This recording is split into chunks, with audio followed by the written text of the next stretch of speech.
Ko'pchilik yaxshimisizlar? Qo'g'inlarni yeb baqqanmi? Mencha qo'g'inlarni bizning pezvatliklardan boshqalar yegan bo'lishi mumkin. Balkim shundadir. Bugun sizlarga alaydilarman. Qo'g'inlarni ilib keldik.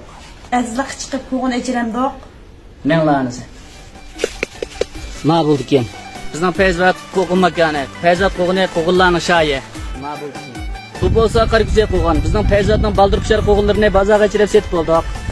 Hozir shu Qarikuzeyning so'yimizning jumran so'liq vaqtida lag'na yetib yesa bek o'xshaydi.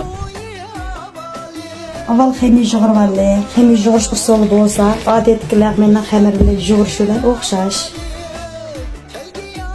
O'xshadi mana bu xamirni shunda qo'lami yo'g'ishayapman lag'menning xamirchi.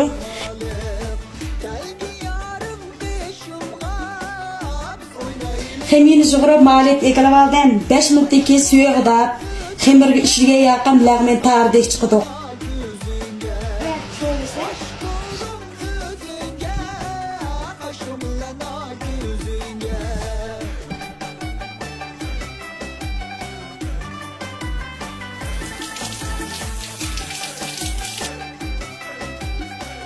Sevgime can doğulayım bir tal soyumunu kıldım.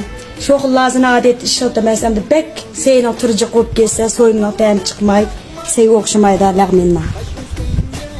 Geçip okşadım lağminna.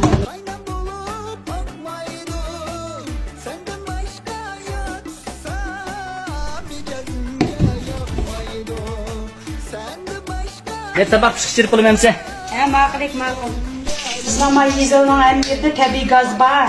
Hem de yerlik tamakla, yerlik usuldan estekte hem bek okşar tatlı olur. Hem seyine toğraşıp bilirsin ma qoğun ne hem de toğraş usulunu bir güne verenler. Uzun kısa olmaysa çay şekilde toğrap ma qoğun ne. Qoğun ne bütün seyemiz pişip oğat en ağır salamaz.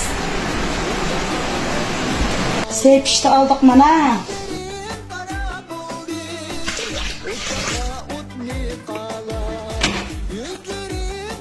Qoğurlarım pişip gitti.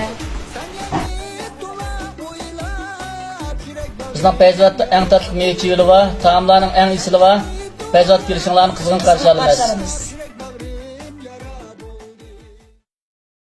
抖音